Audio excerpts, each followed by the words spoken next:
Hello dear students of class 10th, welcome to economics class. I hope all of you are fit and healthy. Students, in this video, I shall be continuing with the 4th chapter from your economics book, that is Globalization and the Indian Economy. Students, in the last video, I was explaining you the impact of globalization in India, in which I already explained you the positive impacts on consumer and producer. So, first let me very quickly revise that and then we shall be proceeding with that topic.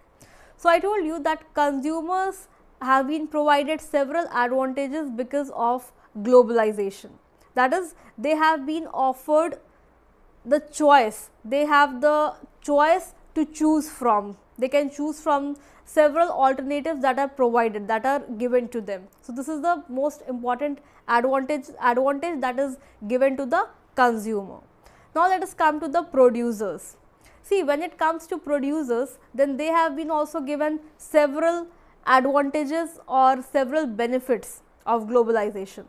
How? How? See, because of globalization, the employment is increasing, the employment generation is increasing. How it is increasing?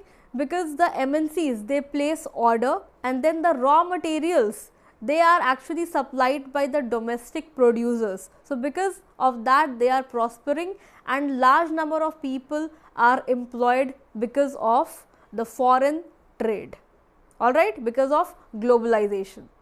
Then I also told you that the Indian companies or the Indian producers, they get a chance to collaborate with the foreign industries, with the foreign companies, big companies, as a result of which they are also expanding. And globalization has also given opportunity to big businessmen, to big companies to act like MNCs. For example, Tata Motors, Ranbaxy, Infosys, these examples I gave you.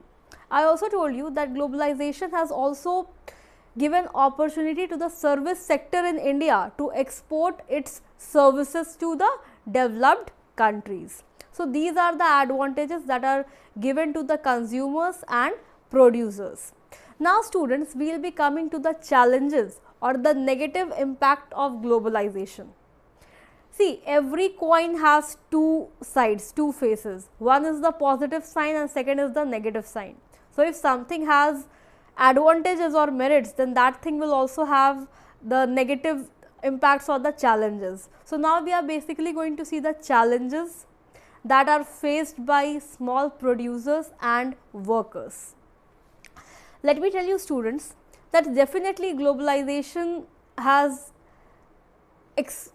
given opportunity to the producers and workers, but the small producers and workers, they also have been given several challenges. There are several challenges that the small producers and the workers have to face because of globalization. So, first I will talk about the small producers and then I will be talking about the workers. So, students, I am going to explain you this with the help of two hypothetical stories. See, these stories are given in your book and you do not have to mug up these stories. These are just given to make you understand the concept so that you can connect the concept with the story, because when stories are given, that makes us remember very easily. So, that is why stories are given so that you can connect. You do not have to remember the names of the characters or from which village they belong to or something like that. This is just to explain you the concept of this, alright. So, let us start with the story of Ravi. So, we are going to study about the challenges faced by small producer. So, here comes the story of Ravi. See, Ravi is a small producer, he is a producer of capacitor. Now, what is a capacitor? See, capacitor is a raw material that is used in several electronic appliances like television, tube light, radio, etc. Alright, so it is basically a raw material for electronic appliances, and Ravi is a producer of capacitor. In order to start his own producing company, he took loan, and after taking loan, means within 3 years only, he was able to expand his business properly. He was doing well. He was satisfied with what he had. Alright. And you know, he had also about 20 workers under him. There were 20 people who were working under him, and his business was doing well. He was able to export. He was able to supply the capacitors to several manufacturers, to several clients. Everything was going very well, very smoothly. But what happened?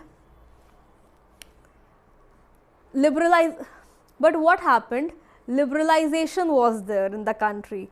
WTO removed the trade barriers. So now we will see that because of the removal of trade barriers, what consequences or what problems did Ravi face?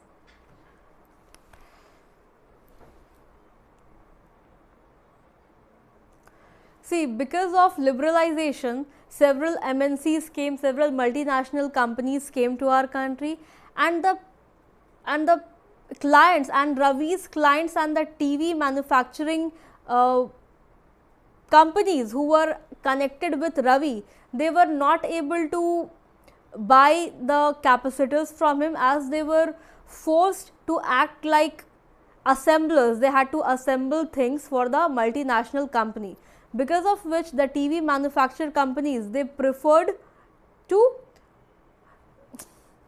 because of that the TV manufacturing companies and his clients almost was reduced to half, because they were engaged in other activities. For example, they were engaged in assembling purpose for the MNCs.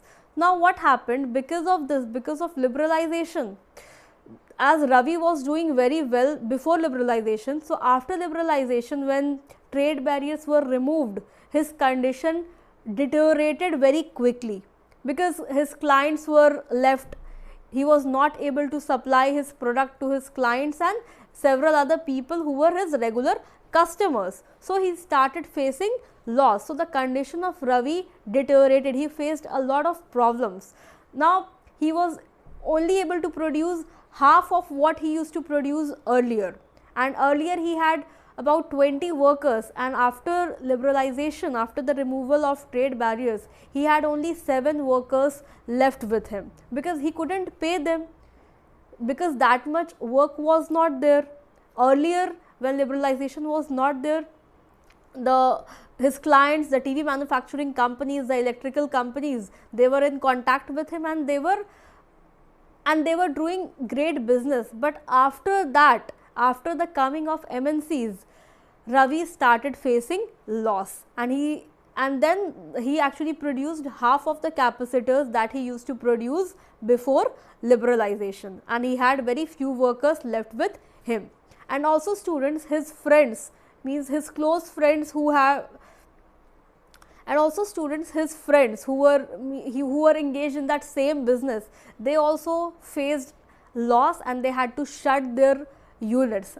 This means that they got affected adversely. So this is the condition, this is the challenge that a small producer has to face with globalization, with the coming of MNCs, with the coming of foreign companies, because they are at a loss. So this is the condition of a small producer. So I hope you understood the theme. You are able to connect the story with that of the challenges. Alright. Now students, we will come to the workers, that what challenges the workers have to face. So I will be explaining you this with the help of another story, that is the story of Sushila. Alright.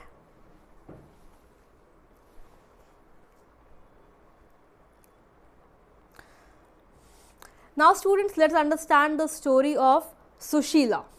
So Sushila is a 35-year-old woman who was working in a garment industry in Delhi. There she was a permanent worker, and there she enjoyed a lot of benefits, like she was given proper wages, she was given timely wages. There were several other benefits like health insurance, provident fund, paid leaves, everything was given. She was enjoying all sorts of benefits, like she was enjoying all sorts of benefits. Basically, she was in a organized sector. I hope you remember organized sector and unorganized sector that I explained to you in chapter 2. alright. So basically she was availing all the benefits. But what happened in the year 1990, her factory got shut. Why her factory got shut? Because of liberalization, because they were not able to compete. And after her factory got shut, she had to face several problems. She had to search for, after her factory got shut, she had to face a lot of problem. She searched for work for about 6 months, and after that she got a job, and that also very far from her house. That means about 30 kilometers away from her home. But she had no other option, so she had to join there as a worker. There, even after working for so many years, she was not a permanent worker. There she was a temporary worker, and there she had no benefits, no paid leaves, no timely wages, no insurance, provident fund, nothing was there. But in the earlier factory where she was working, she was availing these benefits. But because of liberalization, that company faced huge loss, and as a result of which that was shut. And and in the current factory where she is working from morning to night, and she is not getting any paid leaves. That means she has to work very hard. Her lifestyle has deteriorated. She is facing several problems, and the factories that are near to her home, they have fluctuating orders, as a result of which they even pay very less than what she is getting in the second factory. In the first factory where she was working, she was paid well, but in the second factory she was not paid well. Even she was paid half of that she was receiving in the previous factory. So this means that with the coming of MNCs, several small companies, industrialists and the factories, they have been affected. They have been hit very hard, and because they are not able to stand, they are not able to face the competition from the MNCs, what to do? But they had to shut their companies, they had to shut their factories. So because of because of the coming of MNCs, small workers like Sushila has to face so many problems.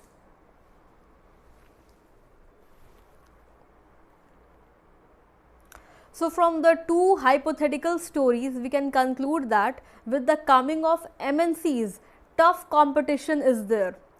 The small producers, they are not able to compete, and which leads to shutting down of industries. Small industries, small companies like toy industries, plastic manufacturing industries, then garment industry, dairy products industry, vegetable oil industry, they are facing huge losses. They are hit very hard because of the arrival of MNCs. And see, MNCs are investing in our country. Why? Because they are able to produce at low cost than that in their country. Their main motive is to earn profit. Their main motive is to prosper. They do not see the condition of the workers, what the small producers are facing. Are they at loss or not? They are not seeing the benefits that are given to them. Their only motive is to earn profit, earn huge profit at the cost of everything. See, the cost of production cannot be reduced. They cannot reduce the cost of production. So what they can do? They can reduce the wages that are paid to the workers, to the laborers. That means they are hitting hard the downtrodden section, the poor people, the small producers who are trying to come up. They are hitting very hard, and since they had to cut down the cost, they look for the cheapest.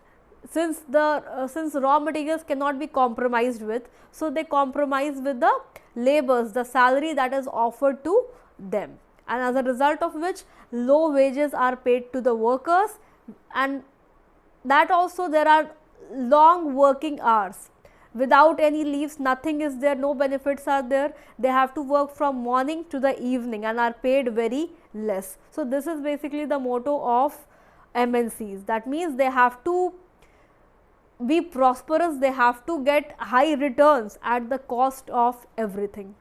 So these are the challenges that are faced by the small producers and workers like Ravi and Sushila. So, there are several small producers and workers who are facing such issues, such problems. So, I hope this topic is clear to everybody. With the help of these two stories, you are able to understand the challenges faced by the small producers and workers.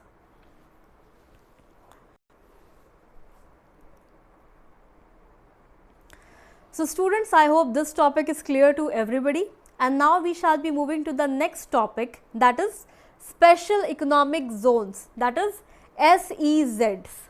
Now, what are special economic zones? See, special economic zones are the specially created industrial zones having world class facilities, of, I am saying again.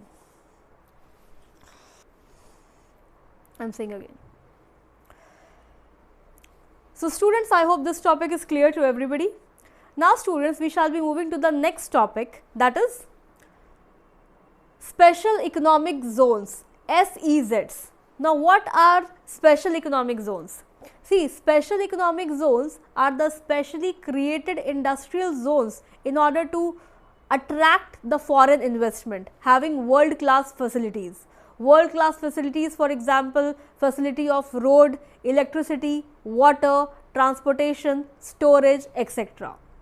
So, why this world class facility is offered? This is basically offered to attract the foreign investment, to attract the foreign investors. If these facilities will be there, then only the MNCs will come and invest in our country. If facilities will not be there, if facilities of communication, storage, transportation will not be there, then how will the and why will be the foreign companies or MNCs be interested in investing? So, in order to attract them, in order to attract the foreign investment, these special economic zones are created, and these zones have world class facilities. Alright. So, actually these are special areas that are created for the attraction of foreign investment. Alright. So, I hope the concept of special economic zones are clear to everybody. And if I talk about the example, then we have Mumbai Pune cluster belt. You know, that is an industrial area, then in Gujarat also we have an industrial area. So, in these areas are created, alright. These are not natural, they are actually created, and several facilities are offered there, several facilities are given, so that the foreign companies, the MNCs can be attracted and then they could invest in our country. Because if the foreign companies, the MNCs will invest, then only with them foreign investment will come, and foreign investment means foreign trade, as a result of which our economy will boost, it will expand. Understood what is the motive of special economic zones?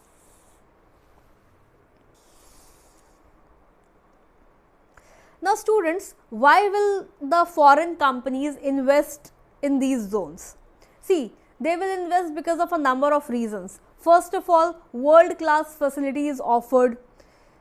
All sorts of facility that is required by MNC is offered in these zones. They are actually created in these zones. Secondly, there are exemption of taxes. In these areas, these zones are actually exempted of tax. For example, you know, exemption of the payment, for example, exemption in the payment of taxes for an initial period of 5 years. That means for an initial period of 5 years, they do not have to pay tax. So, all these are attractions, they will be attracted.